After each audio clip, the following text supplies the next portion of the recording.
인테리어 사기라는 것을 대놓고 치겠다라고 들어온다고 하면 사실은 알 수가 없어요. 지인, 아버지 아시는 분, 어머니 아시는 분, 내가 양도양수 받은 가게에 원래 인테리어 하셨던 분, 이런 식으로 소개받았을 경우에 항상 문제가 커질 확률이 높습니다. 장사 건프로 공간 디렉터 김도와 함께하는 B2K 브랜딩 7기 아카데미 수강생을 모집합니다.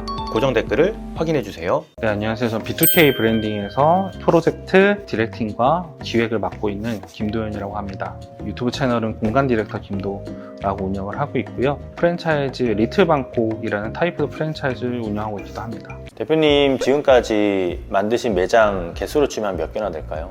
최소 한 40개 이상의 현장을 만들어 온 것 같습니다. 그런 일들을 하시다 보면 주변에서 인테리어 관련된 자문이나 조언을 좀 구하시는 분들도 많을 텐데 인테리어 때문에 힘든 사장님들의 어떤 사례 몇 가지만 좀. 지인 혹은 아버지 아시는 분, 어머니 아시는 분, 혹은 내가 양도양수 받은 가게에 원래 인테리어 하셨던 분, 이런 식으로 소개받았을 경우에 항상 문제가 커질 확률이 높습니다. 정확한 판단이나 계획이나 견적을 받을 수 없는 관계들, 거의 잘해, 다 아는 분이고 여기 이 동네에서 오래 하신 분이야, 이런 식으로 가는 거는 정말 최악이기 때문에, 물론 아는 사이에 더 잘해주는 경우도 있겠지만 저희 속된 말로 장판집이라고 하거든요. 상대방이 딱 봤을 때 포트폴리오도 제대로 해놓은 것도 없고, 근데 그런 데서 내 매장의 브랜드 컨셉을 짜주고 막 기획을 해서 해준다는 건 말이 안 될 확률이 높거든요.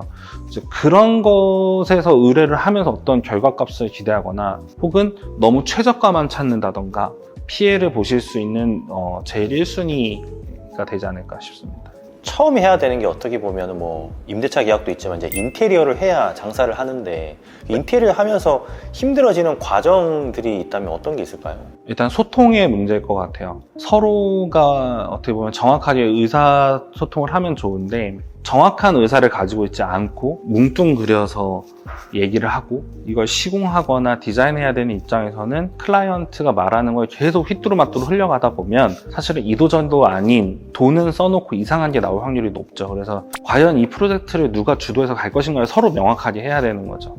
내 의사를 어떻게든 최대한 뾰족하게 잘 관철을 시키고 그걸 받아들여서 녹이고 그 다음에 녹인 거를 또 한번 업그레이드 시켜주고, 전문가니까 서로 원활하게 소통이 이루어지지 않다 보면 돈을 아무리 많이 써도 이상한 작품이 나오죠. 정확한 업체명을 얘기하는 건 좀 힘들지만 대한민국에서 정말 유명한 업체에서 브랜드를 하신 팀들이 공사를 한 다른 현장들을 보면 이게 같은 팀에서 한 게 맞나라고 싶을 때가 있어요. 근데 그러면 사실 시공한 팀의 문제라기보다는 클라이언트가 너무 강성이어서 본인의 뜻대로 하고자 하면 그 비싼 팀을 쓸 필요가 없는 거죠. 사실은 이 의사소통만 잘 돼도 좋은 작품이 나오기 쉽습니다. 그러면은 커뮤니케이션 능력 때문에 결과물이 달라질 수도 있다라는 걸 말씀을 하시는 걸까요? 있다라기보다는 그렇게 됩니다. 커뮤니케이션이 떨어지면 작업자들은 계속 허둥지둥하다가 일을 성의 없게 하거나 이상한 게 나오고, 그러면 공기 길어지고 비용 많이 나오고. 그러면 처음부터 인테리어 업체가 사기를 치려고 하는 경우보다는 일하는 과정 중에서 좀 틀어지다 보니까 결과물이 조금씩 안 좋은 쪽으로 나오는 경우도 많겠네요. 상당히 많죠. 그래서 어느 한쪽의 잘못이라고 할 수는 없겠지만 인테리어 사기라는 것을 대놓고 치겠다라고 들어온다고 하면 사실은 알 수가 없어요. 그래서 대부분 지역에 오래 하신 집이라던가 혹은 노출된 팀들을 많이 고르시는데 그런 와중에도 조심은 하셔야 되고요.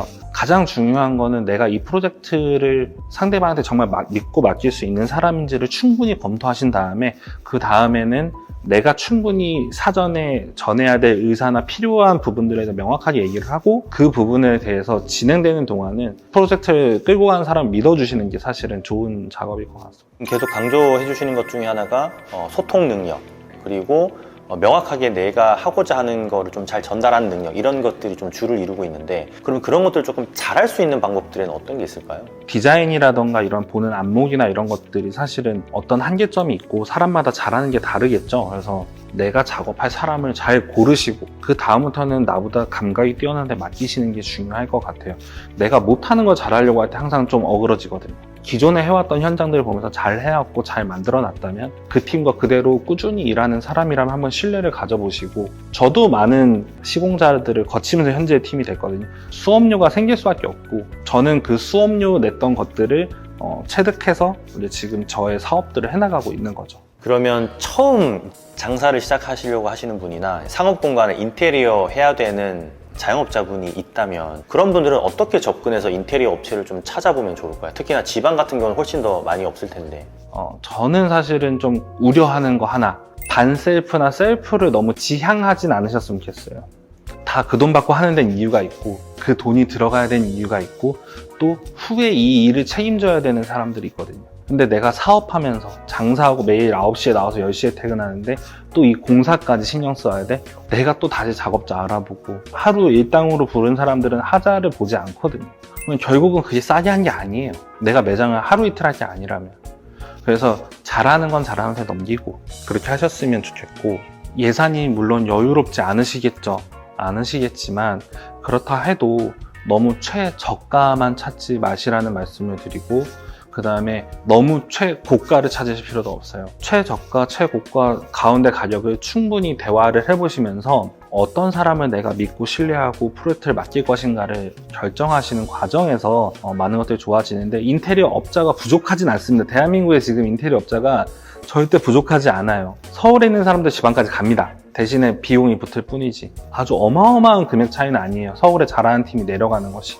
시공 빨리빨리 하고 또 확실한 팀들을 초대해서 하시는 것도 나쁜 방법은 아닙니다. 그래서 저도 지금 유튜브를 하고 있는데 지금도 카메라가 이제 상당히 힘들어하는 스타일이고, 카메라가 있으면 제가 원래 알고 있는 거나 하고 싶은 말에 한 3분의 1도 잘 못하는 것 같아요. 근데도 하고 있는 이유는 진짜 제가 이 프로젝트를 기획해서 제로에서 100까지 끌고 나가고 있음을, 또 저희 브랜딩 팀이 이 모든 걸 얼만큼 진정성 있게 주관해서 모든 걸 한 톤으로 만들어가고 있는지, 그리고 어떤 식으로 책임을 지고 프로젝트를 진행하는지를 알리기 위해서 유튜브를 하고 있거든요. 그래서 사실은 자기 얼굴을 까야죠. 저 너무 싫은데 얼굴을 까고 일하고 있는 거고, 자꾸 숨으려고 하는 사람들한테는 굳이 갈 필요 없으실 것 같고요. 알려진 업체들 중에서도 이 사람이 진짜 프로젝트를 주관해서 하고 있는 건지, 아니면 이렇게 크몽, 숨고 이렇게 불러서 대충 나한테 얼마 받고서 이렇게 짬뽕 시켜서 돌아가는 팀인 건지 한번 잘 분간해 보셔야 될 것 같아요. 어색하거든요. 시공 현장 가보면 인부들이 컨트롤되고 있지 않다라는 느낌, 그 묘한 긴장감이 있어요. 묘한 불편함. 그런 사람들은 사실 좋은 결과 나오기가 쉽진 않죠. 그런 현장을 체험하지 못한 상태에서 일단 업체를 선정하고 계약을 진행을 해야 되니까. 사실 이거는 발품을 좀 파셔야 될 것 같아요. 작업한 현장들 가셔서 진짜 실제로 영상이나 사진으로 본 거 그대로 만들어져 있는지, 지금 뭐 1년이든 2년이 지났는데 그 상태가 현재 어떤지. 이미 만들어 놓은 구조물들은 변하지 않거든요. 인간관계는 변할 수 있지만 구조물들은 변하지 않아요. 그래서 그 업주가 하는 말보다 이 구조물들이 얼만큼 짜임새 있게 잘 만들어져 있는지, 틀어지지 않았는지, 그걸 잘 보시면 업체의 진정성을 좀 보일 수 있을 것 같아요. 사람의 말은 변합니다. 만들어진 구조물들은 거짓말할 수가 없죠.